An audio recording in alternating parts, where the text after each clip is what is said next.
Hey y'all, I'm Courtney. And I'm Sarah. And this is Bodice Tipplers, the podcast where we read all the books we used to steal off our grandmother's nightstands. And then we drink about it. This episode is brought to you by Kensington's newest, The Undercover Duke by Sabrina Jeffries. Sabrina Jeffries is a New York Times and USA Today bestselling author of more than 50 novels with over 9 million books in print in 21 languages. The Undercover Duke is the fourth in the Duke Dynasty novel series. I like that name. I like when you put Duke and Dynasty together. I like the alliteration. Okay, so that's just me talking about nonsense, and I probably should stop doing that. In the fourth Duke Dynasty novel, New York Times bestselling author Sabrina Jeffries, one of the best-known names in historical romance, weaves an enchanting Regency romance with a mystery at its core as step-siblings investigate the truth about their mother's succession of beloved husbands and their own surprising identities as eligible young nobles. For an uptight duke still nursing a broken heart, the last thing he needs is a pretend engagement with a vivacious and alluring young woman. As they're drawn deeper into secret schemes, could she solve not just the mystery of his family, but the riddle of his heart as well? The wit and passion of Sabrina Jeffries takes center stage as its members of a blended family uncover clues about their combined past and blazes paths to their future loves. That sounds very kind of fun. Yeah, that does. I like a mystery in my historicals. So go pick up your copy of The Undercover Duke today by Sabrina Jeffries, wherever you buy your books. And also get the other 4 books in the Duke Dynasty, or the 3 other books in the Duke Dynasty series as well. Wherever you buy your books. Hey, y'all. Hey, y'all.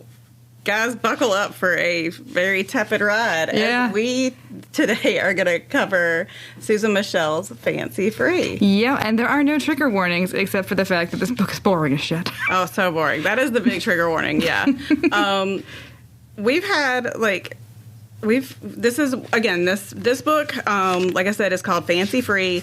It's from 1983 by Susan Michelle, and it's a silhouette book. And like you were saying earlier, before we messed up and had to do this again, because you guys know that we are just ace. We're pros. We're so pros. The thing is we're not even drinking today, and we're that's the problem. That's the issue. That is the issue. Okay, so this is one of our silhouette books. And we have been so lucky with serious romance. We pick... Now, granted, we do look for the weird ones, right? But, yeah. I mean, we've gotten some really super fun 175-page books on this podcast that, we had never heard of, and they ended up being, great. This is not one of those books.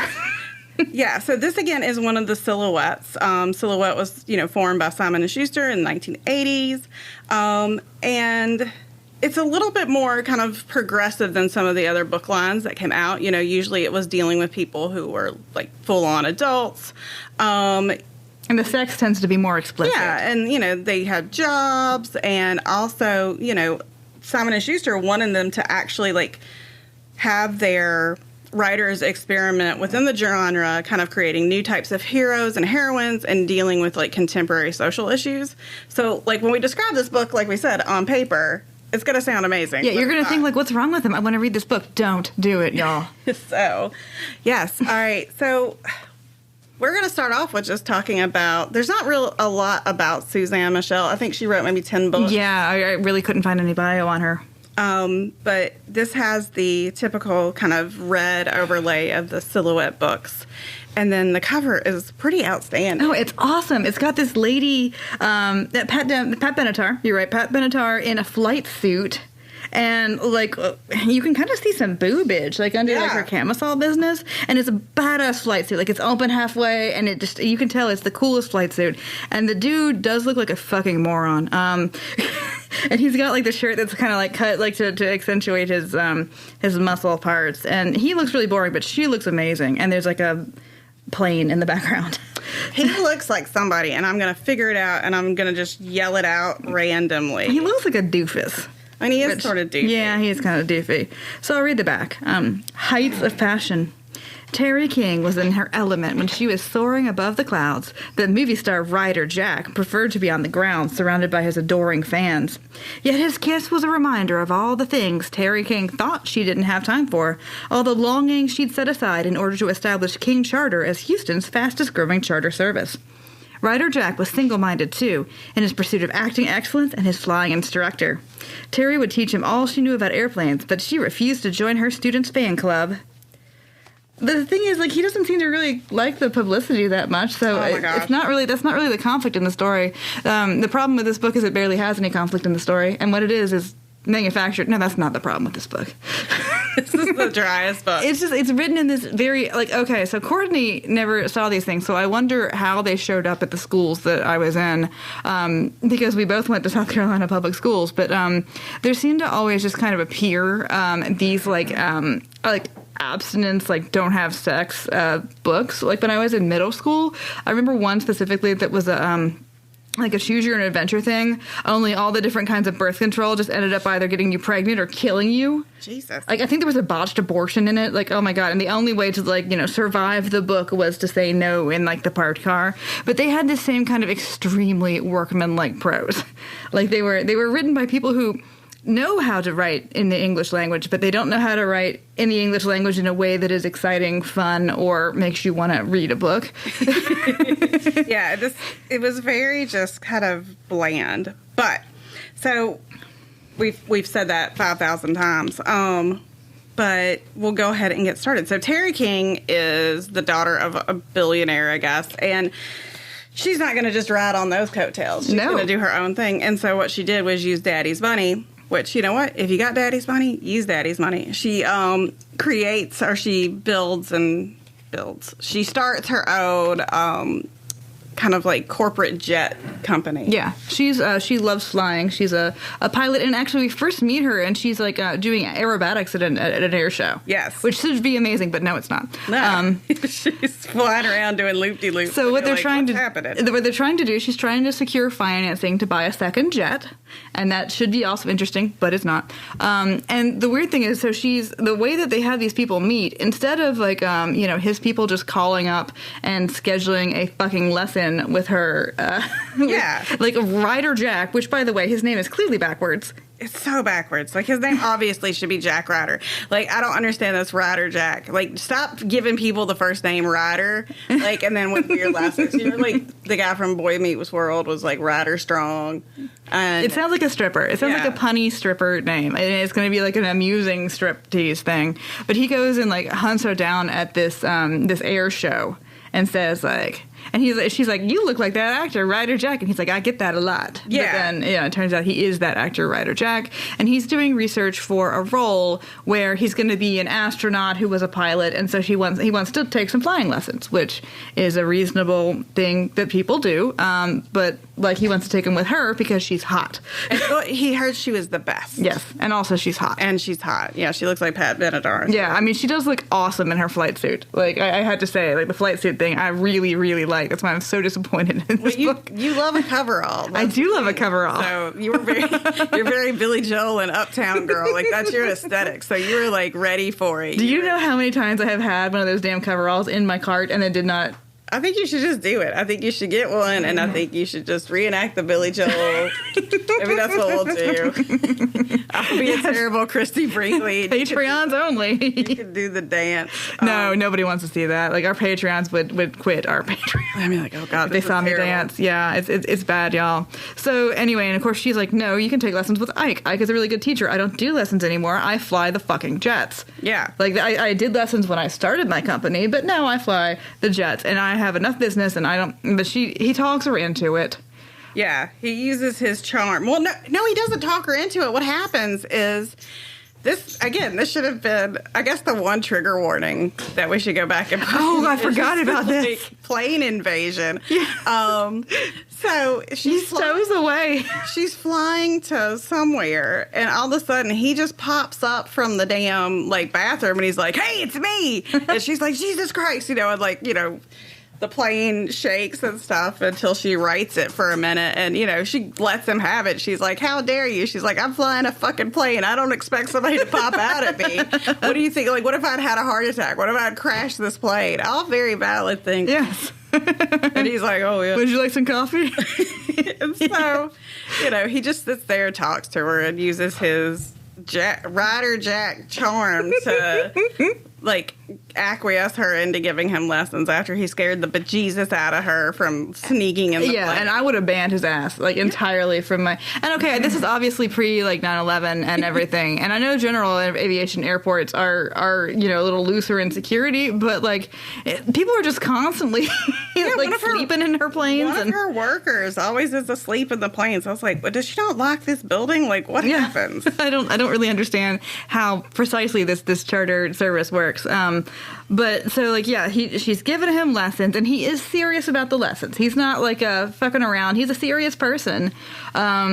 He's just really boring, is all. Yeah. Like, the most interesting thing that he does is, stow away on an airplane without permission. So, you know, at first he was taking lessons just to learn more about how, you know, because, and they talk a lot about, you know, because in his role, he's an astronaut, and, you know, most of them started off as test pilots, and he wants to know more about, you know, that. And so that was the original reason, and her being hot. But, you know, it also, he ends up really enjoying it, and, you know, she's impressed by how serious he takes it, because that bitch loves the fuck out of the sky. Like, I've always wanted to take flying lessons. I just think that'd be just really, really cool. My dad did when I was a kid. No time. No time for it. Yeah. Is it too much like space? It is. I mean, it's space adjacent, so I've got, like, no, I'm not getting in a fucking tiny John Denver plane. Like, it's not happening. It's really, these are bigger than that. Like, these are like Cessnas. Yeah. Okay, I'm not getting in a Buddy Holly plane. Okay, that's fair. That's you know, you're gonna keep naming it. Well, it's like a thing. I'm not getting in the Leonard Skinner plane. I'm not getting in the Buddy Holly plane. I'm not getting in the one that happened here with the Blink 182 guys. None of it. Like, I forgot about that one. Yeah. It happens all the time. People forget. Yeah. Like Jim Croce. I'm not going out like Jim Croce. Single engine planes are always kind of like auguring in, aren't they? Yeah. So. Yeah, my husband wants nothing to do with them either. But I'm like, well, but you can slip the surly bonds of earth and shit on your own. You have to have like a lot of money and free time. Jim Croce. Nah, you're right. What would Jim Croce do? He would not get back in that plane. So. Maybe he would. No. So anyway, yeah, he gets really into it, which of course she likes because it's close to her heart. Yeah. And then, like, they're supposed to, she's supposed to fly them to Cape Kennedy. Well, even at that time, it was already Cape Canaveral again, but I'll allow it, to see a shuttle launch, which, of course, is research for him. And they've obviously, like, they don't say this, but the way that the whole thing goes, they've obviously, like, worked with NASA, and so they get, like, sweet seats. Yeah, they get they meet senators and stuff. But it's supposed to be him and, like, the director or producer or whatever of the movie, but that guy gets sick. So it's just the two of them, and they're going to have to, like, fly to Orlando and drive to Cape Canaveral, and then they're going to share a hotel room for the evening. And there's a peril on the way. There's a scary storm. And she saves them, and, you know. And so it's like that adrenaline business. And then they have this. I mean, that would have worn off from the 2-hour drive from Orlando to Cape Canaveral. Yeah, is there really not a general aviation airport like in where they let the shuttle go up? I mean, yeah, there would have been. Right? I mean, surely. Like, there's, like, senators there and that sort of thing. Maybe they just wanted that scenic Orlando drive. Yeah. Well, I mean, she's looking at the beautiful scenery near Orlando. Swamp. And they're starving, but they drive to the beach from the Orlando airport before they eat. God. So none of that makes any sense. But they are hot for each other at this point. Like, they're eating oysters, just staring at each other. Like, fried, sexy oysters. Ew. And then they take a walk on the beach, and they get wet. They get soaked in the rain. And they're kissing. They've kissed a couple times. And she looks super hot in her wet flight suit. Yes. Them titties are well displayed in that wet flight suit. Then they go back to the hotel room and they have sex. Yeah. And it's fine. Like, honestly, it should have been better. Yeah. I didn't care. I guess it's because I was not emotionally attached to these characters. No. I'm like, this sex should be really good, but I'm just, oh my God, just get on with it. So they kind of plug along after this, and they're seeing each other, and, you know, she's getting frustrated because he's obviously busy filming a fucking movie and, you know, doesn't have a lot of time with her. But, you know, he continues to work at it and is making time and apologizes for having to cancel plans. Meanwhile, she's buying a new fancy plane. So her business is going well. Everything's, like, going smoothly with them. And then he shows up one day and he's got a lady reporter friend. and he's like, oh, I thought, it'd be really good coverage, like, publicity, because she wants to talk about the process that I've gone through for this role. And I was like, I'll talk about your flight school. It'd be great publicity. And then Terry just freaks out. She has one of those romance novels, third act freakouts. And it's because, he's with a beautiful woman and she's feeling insecure and is like, where's our future going? And instead of, like, actually talking to him, she just throws him out. And she's also really mad that, like, okay, now he should have called ahead so that they could have, like, made sure everything looked really nice, right? But, like, I don't want that kind of publicity. Like, you don't? You don't want that kind of publicity? Yeah. You're running a business here, bitch. Yeah, you would want to be in a magazine. You just bought dingbat. You just bought a new plane. You got to pay that shit off. Yeah, and I mean, she had just gotten like a really good deal. That also didn't make sense because her dad is a billionaire and helped her start it up, and like she goes to the bank and takes out a loan. Well, quite frankly, my dad would bankroll a lot of stuff for me, but he wouldn't have bought me an entire new second jet. Maybe that's like the limit. Maybe he was like, one jet only. Yeah, but so yeah, she has this freak out and throws him out and. He keeps taking lessons, but he's taking them from Ike, not from her. And they're just kind of, doing that. And then the article comes out, and they went to their beach in Galveston, and he's like prancing around in a captain's hat. In addition to the in addition to their sexy Orlando sojourn, they have a sexy beach sojourn in Galveston. So yeah, she was upset about that. And they go out like Texas two-stepping and stuff. She wants to show him the real Texas, which is funny because he's from Oklahoma. Oh, he's not from Los Angeles. Yeah, they went to Gillies. And again, when you bring up Gillies, I'm like fully expecting it to be like, I'm like, yes, here we go. It's going to be urban cowboy trash, but it's not. No, it's just nice people going on a nice date. Yeah, everything's fine. Yeah, so, but he's still, and he's getting to the point where he's ready to take his first solo flight in his, he's still working with Ike. And so she's all like, well, I don't want to be around for that. But then, like, she turns her plane around and like kind of watches him from above, and she starts talking to him on the radio, and he's like, I'm trying to concentrate, bitch. Yeah, she does this big confession on the radio, and like other people are listening in. Like, yeah, the one guy's like, will you please just tell him you love him to get off the frequency? So and they end up happily ever after, and that's that book. Yeah. So I guess we could just jump into questions because not a lot happened. Which is crazy because often in these silhouettes, somehow 170 pages is an hour's worth of plot. All these things happen. No. That is not the case in this book. This one is just people, like, if it read like a manual. I don't know. It's just very dry. These very nice people were doing nice things with each other and then, like, had a third act freak out and then it was fine. All right, so big dick energy or big dick energy? I mean, like we say is dick, but The Sky has the biggest dick in this book. That's what Terry is most in love with is the Sky. It goes the Sky, the plane, and then Ryder Jack. No, honestly, he's fine. He's okay. He's just a generic dude. Like, he doesn't really have any personality. We know he's from Oklahoma. That's about it. Yeah, we know he wants to be an actor. I mean, but it, like, they talk about like why they want to do stuff and they talk about their families, but it all just kind of it hits flat. Yeah, they didn't feel like real people at all. They were kind of cardboard cutout people. So I couldn't say anything about his dick energy. No. No, that's the thing. No energy. There's no energy. Yeah, it was very, very just meh. Like, he wasn't terrible, obviously, because there's no trigger warnings except for sneaking onto a plane, but. Yeah, there's just nothing there. Like, where was that guy for the rest of the book? The guy who would have snuck onto a plane. Like, he's nowhere else in the rest of the book. So, did you talk shit with her about the heroin? You know what? Like, I found, like, her freak out was so stupid. Yeah, it felt so contrived. But, like, in general, she seemed like a nice person to be friends with, although, rather business focused. Yeah. Right? Like, she wouldn't make a whole lot of time to go out with you or whatever. No, but I mean, she's confident, she's competent. I mean, she's all the things on paper that make a good heroine, but she's just boring. Like, she'd be that person that you're like, oh, God, I gotta do here she comes. I gotta find something to talk about. She's just gonna want to talk about her fucking planes.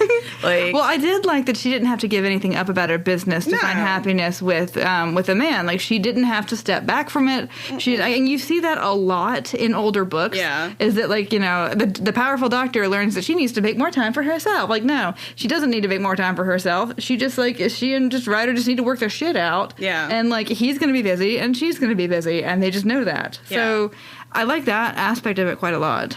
Yeah. But she was just, again, just like him, there was no energy. So Bechdel to Bitch, this book really does pass the Bechdel to Bitch test well. In addition to her being strong, competent business lady with her jets, one of her really close friends is her office manager named Lisa, and they have a really good relationship. You know, they don't just talk about dudes. Lisa is there. It's not a blonde versus brunette situation where they're kind of, you know, in battle with each other. They're really supportive. There's also this lady who's a costume designer named Dallas.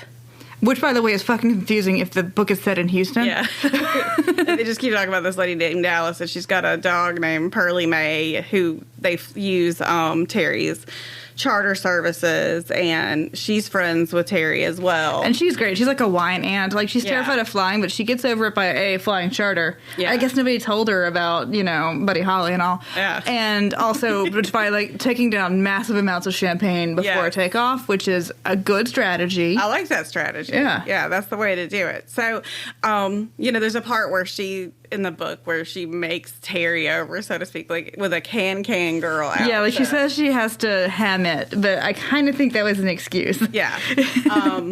So, yeah, there's really good female relationships in this book. They're boring, but they're good. Yeah, I mean, these are very nice people. Yeah, it's all just fine.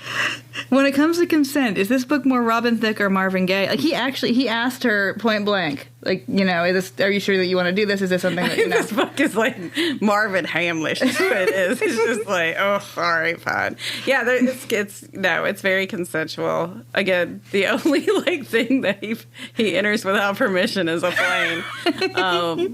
So,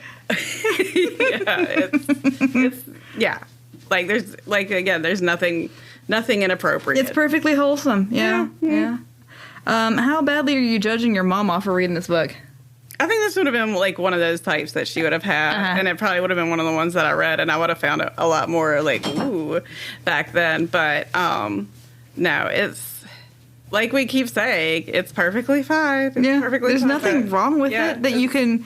It's hard to like explain unless you have read it yourself, like what's boring about this book, because like on paper it does sound great. Yeah, we're talking about planes, we're talking about astronaut movies, but it's really just kind of like tapioca pudding. Like, But Scarlett Johansson be in the movie, and it's all white people. Yeah, it's all white people. It's obviously really well researched. Like I don't know a ton about planes, but like the stuff that I know about planes, it seems to, you know, there's that whole thing where they cut off his shirt tail and he, you know. Yeah, and like she, you know, when she takes him flying, you know, and he's flying kind of on his own for the first time, he's all like, oh, this is easy. And then she's like, I'm going to show, you know, him to respect the sky. So she has him go up, and, you know, the plane starts to do that thing where it shakes and stalls, and, you know, she talks him through it. So, yeah, she researched planes and corporate jets, but, I mean, still, for my money, the best corporate jet, like, thing that I've seen in media is Look Who's Talking To. Like, that's what I judge all things romances about corporate jets is on Look Who's Talking To You, and this does not meet Look Who's Talking To. Oh, well, I think that is a fair review. You're not leaving the house looking like that. There are outfits in this. There's so many outfits. We have a can girl outfit. Of course, her flight suit is fab. She also, like, the day that she doesn't feel like wearing the flight suit, and she's like, which is funny, like, you don't expect, like, your pilot to wear a flight suit. You expect them to wear, like, a pilot's uniform. She's looking nice coverall. But she knows that it's okay with, like, to wear a different outfit with Dallas, because Dallas is, like, a friend. So she puts on it's boots and her, like, tight khakis and, like, a linen jacket, and that sounds like a pretty fly outfit. Very sassy. Also. Sarah would have had a lot of these outfits. Minus the can girl outfit. Sarah would have had the uptown girl coveralls and that khaki outfit. That sounded good to me. I do like linen. I'm a large fan of linen. And then he wears just like, tight T-shirts all the time. But evidently in that that article that lady wrote, he's just cavorting on the beach in a captain's hat and jorts, which I have to say is it's quite an outfit. I still wish I could remember that 70s actor, that 70s, 80s actor that he looks like. He's not anybody from like major movies, but it's going to drive me crazy. Would your 12-year-old self have dog-eared any pages? The sex is surprisingly explicit in this. Yes, it is very explicit. It's like somebody took a big old syringe and sucked all of the sexiness out of it, though. It's very, like, mechanical. Because I had no emotional connection to these people is the thing. Like, I didn't care if they banged or not. Again, the thing that Terry seemed to be the most turned on about and the most, like, effusive about was the fucking sky. Like, her talking about those planes and the sky was much more, like, emotional than talking about this guy who's, like, dicking her down, Like, yeah. Yeah, and which is surprising because, like, the sex really is... And it was well written and... Yeah, it just... meh. Yeah. And it was like it had that high anticipation factor because they both knew that they were going to be sharing the hotel room like the whole time they're driving and landing and all that. Having their sexy, like beach date and 2-hour drive from Orlando. Yeah, and oysters and beer. All this build up to like... They're always ordering the same thing at restaurants, which is weird to me. Order the thing that you want to eat, girl. I guess she wanted fried oysters. Yeah, but like they're always doing it. She wanted her french fries. She got her french fries. I mean, I want french fries too. But I always want french fries. Yeah, but I mean, also, if you order 2 different things, you get to try 2 different things. Yeah. Well. Yeah, I guess, writing multiple orders in a book that's 175 pages is probably like, well, shit. They had to cut something. They're going to both get this. I can't have... Oh, they kept eating unsexy foods before they would have sex, though. Like, here's ribs. Fried oysters, not sexy. No. And then they were like, let's get some chili dogs. I was like... Can I eat a fucking chili dog? Come on. So they and like they went somewhere in Houston and they ate like beer and ribs and french fries. Yes. I was like... Although I guess ribs might be. You just watch a dude like chowing down on ribs and like evaluate his... There's so much mouth noise. I don't like meat that reminds me that it used to be an animal, which I realize is like super hypocritical and stuff, but I don't do like ribs or wangs or... Wangs or wings? Wangs. Sorry. Oh, I was like, you don't do wangs. All right. Well, I mean, why are we doing this podcast if you don't do wangs? No, so... I don't like it to have a bone in it. Yeah, I would have dog-eared some of the pages, but now I'm like, this is lame. I hate it. So yeah, it was instructive, if we're reading them the way that we were reading them, like for information about sexes. But yeah, it didn't have the emotional content, I guess. Yeah. So what pairs nicely with a dumpster fire? Oh, God. I mean, I can't even... Watery beer. Like fucking... Bud Light. Yeah. It's all fine. They have. It's like, this is perfectly fine. It's not fine. It's like it's not even the champagne that Dallas drinks. No. It's just like watered down generic fucking beer. Yeah, because I was going to say, well, maybe it's that shitty champagne you get at weddings where they didn't spend any money on the champagne. But then you think, no, because that's something. You can say this is bad. It's not even Andre. It doesn't even get to be Andre. So, yeah, this is not bad. This is just there. Yeah. Yeah. So, this has been our very brief, but you know what? We talk at you guys a lot for multiple hours, so this is probably an enjoyable, 20-minute episode that you guys, holy shit, I could actually listen to this, on one commute. But if you... So, that sums up our thrilling book of Fancy Free by Suzanne Michelle, and... You guys make sure to leave us a review on wherever you listen to your podcast. It helps us kind of get aggregated and helps searches and things, and it's a free, easy way to support us. Also, we're still running a little promotion where if you subscribe to and leave comments on our YouTube channel that are actually nice and not, well, they don't even have to be nice. Yeah, they don't have to. They had to be not as vile as the people who hate us for what we did to Sydney Sheldon. Yes. Then we will send you in the mail our stickers that we made of all our meanest YouTube comments. Yes. So and they're very cool. They're very fun. And then you can always, as always, like go make sure that you like us on Facebook, on Twitter, and then on Instagram. And then you can find us at bodicetipplers.com. Bodice Tipplers is part of the Frolic Network. Find more podcasts you'll love at frolic.media/podcast.